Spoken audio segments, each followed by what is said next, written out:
जून 1984। पंजाब की गर्मी अपने चरम पर थी, लेकिन उससे भी ज्यादा तप रही थी हवा में फैली बेचैनी। अमृतसर की पवित्र धरती पर कुछ ऐसा होने वाला था जिसकी गूंज आज भी इतिहास के गलियारों में सुनाई देती है। सवाल सिर्फ एक था, क्या भारत अपनी ही धरती पर सेना उतार देगा? और अगर उतारेगा तो इसकी कीमत क्या होगी? हर कहानी की शुरुआत अचानक नहीं होती, इसके बीज सालों पहले बोए जाते हैं। 1970 के दशक के अंत में पंजाब की राजनीति एक नए मोड़ पर थी। धार्मिक पहचान, क्षेत्रीय अधिकार और राजनीतिक सत्ता, ये तीनों मिलकर एक जटिल समीकरण बना रहे थे। इसी दौर में एक नाम तेजी से उभरा, जरनैल सिंह भिंडरांवाले। एक धार्मिक प्रचारक जो धीरे धीरे एक उग्र राजनीतिक प्रतीक बन गया। भिंडरांवाले का प्रभाव बढ़ता गया। उनके भाषणों में धार्मिक गर्व था, लेकिन साथ ही एक तीखी राजनीतिक चुनौती भी। कई युवा उनके पीछे खड़े हो गए। कुछ उन्हें संत मानते थे, कुछ क्रांतिकारी, और कुछ लोग उन्हें खतरनाक मानने लगे थे। पंजाब में हिंसा की घटनाएं बढ़ने लगीं। हत्याएं, धमकियां, पुलिस मुठभेड़। राज्य धीरे धीरे अस्थिर हो रहा था। 1982 तक स्थिति और गंभीर हो गई। भिंडरांवाले और उनके समर्थकों ने अमृतसर के श्री हरमंदिर साहिब परिसर में शरण ले ली। वह स्थान जो करोड़ों सिखों की आस्था का केंद्र है, अब राजनीतिक और सैन्य तनाव का केंद्र बन चुका था। सरकार के लिए यह सबसे कठिन चुनौती थी। एक पवित्र स्थल के भीतर छिपे हथियारबंद लोग। दिल्ली में बैठी सरकार पर दबाव बढ़ रहा था। प्रधानमंत्री इंदिरा गांधी को हर दिन रिपोर्ट मिल रही थी।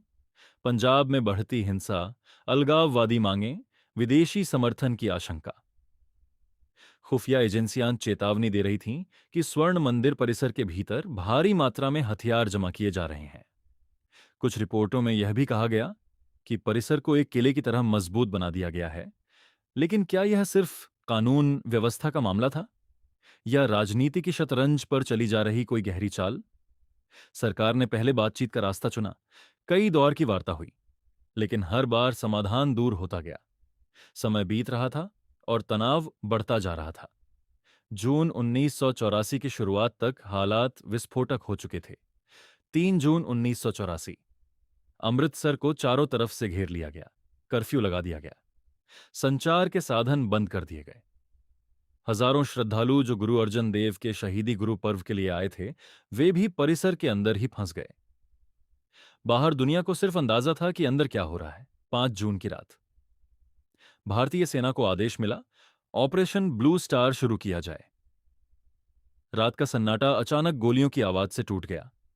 सेना ने परिसर में प्रवेश किया। उन्हें अंदाजा था कि प्रतिरोध होगा, लेकिन प्रतिरोध उम्मीद से कहीं ज्यादा मजबूत था। परिसर के भीतर से मशीन गन और रॉकेट लॉन्चर तक का इस्तेमाल हो रहा था। लड़ाई सिर्फ हथियारों की नहीं थी, ये भावनाओं और विश्वास की भी लड़ाई थी। अकाल तख्त, जो सिख परंपरा में सर्वोच्च धार्मिक सत्ता का प्रतीक है, भीषण गोलीबारी का केंद्र बन गया। सेना के जवान आगे बढ़ रहे थे, लेकिन हर कदम पर उन्हें कड़ा प्रतिरोध मिल रहा था। टैंकों का इस्तेमाल हुआ। गोलाबारी से ऐतिहासिक इमारतों को नुकसान पहुंचा। सुबह होने तक तस्वीर साफी का सैक होने लगी। भिंडरांवाले मारे जा चुके थे। सेना ने परिसर पर नियंत्रण पा लिया था, लेकिन इसके साथ ही कई निर्दोष लोगों की जान भी चली गई। सरकारी आंकड़ों और स्वतंत्र रिपोर्टों में मृतकों की संख्या को लेकर मतभेद आज भी बने हुए हैं। देश स्तब्ध था। कुछ लोग इसे राष्ट्र की सुरक्षा के लिए आवश्यक कदम मान रहे थे, कुछ इसे एक पवित्र स्थल पर हमला कह रहे थे। सिख समुदाय के एक बड़े हिस्से में गहरा आक्रोश था। विश्वास टूट चुका था, लेकिन कहानी यहीं खत्म नहीं हुई। 31 अक्टूबर 1984, प्रधानमंत्री इंदिरा गांधी की उनके ही सिख अंगरक्षकों द्वारा हत्या कर दी गई। यह बदले की आग थी, जो ऑपरेशन ब्लू स्टार के बाद भड़क उठी थी। इसके बाद देश ने 1984 के दंगे देखे। निर्दोष सिखों पर हमले, जलते घर, बिखरते परिवार। भारत के इतिहास का एक और काला अध्याय। ऑपरेशन ब्लू स्टार सिर्फ एक सैन्य अभियान नहीं था, यह एक ऐसा फैसला था जिसने राजनीति, समाज और रिश्तों को हमेशा के लिए बदल दिया। इसने यह सवाल छोड़ा, क्या कोई भी सरकार, चाहे वह कितनी ही मजबूर क्यों ना हो, पवित्र आस्था के स्थान पर सेना भेजने का निर्णय ले सकती है? और अगर लेती है, तो क्या वह घाव कभी भर पाता है? आज दशकों बाद भी जब हम उस जून की रात को याद करते हैं तो सिर्फ गोलियों की आवाज नहीं सुनाई देती, हमें उन माँओं की सिसकियां भी सुनाई देती हैं जिन्होंने अपने बेटे खो दिए। उन सैनिकों की चुप्पी भी महसूस होती है जिन्होंने आदेश का पालन किया लेकिन दिल में बोझ लेकर लौटे। और उन श्रद्धालुओं का दर्द भी जिनके लिए वह स्थान सिर्फ एक इमारत नहीं बल्कि उनकी आत्मा था।